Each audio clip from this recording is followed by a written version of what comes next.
Dinas Perpustakaan dan Kearsipan Provinsi kembali menggelar lomba bertutur yang diikuti oleh siswa-siswi SDMI perwakilan sekolah di 24 kabupaten kota se-Sulawesi Selatan, di mana ada 6 kontestan yang terpilih masuk ke babak final, yakni Makassar, Takalar, Palopo, Luwu Timur, Sinjai, dan Toraja Utara. Gina Maulida Junaidi yang mewakili Kota Makassar dalam lomba bertutur bagi siswa SDMI tingkat Provinsi Sulsel berhasil meraih juara 1 dengan mengangkat tema cerita tentang Sangiang Seri dan kucing penjaga padi.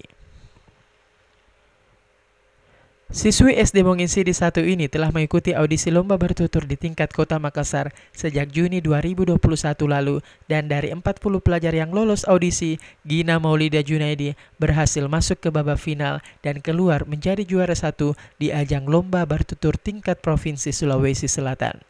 Cukup banyak juga peserta dari Kota Makassar yang mendaftar, kurang lebih sekitar 40 peserta.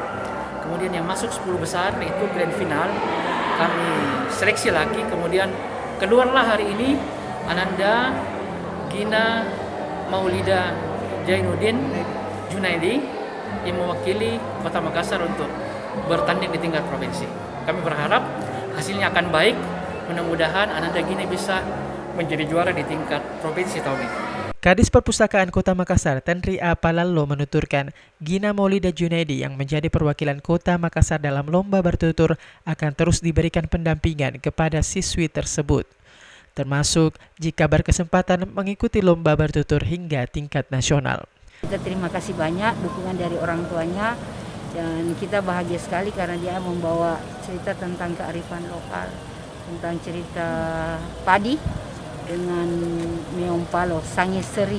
Kalau melihat masih adanya ketertarikan anak-anak di saat saya senang sekali, dan menurut saya kan kemarin ini salah satu hak anak itu memberi ruang untuk tumbuh kembang agar mereka bisa terhindar dari kekerasan.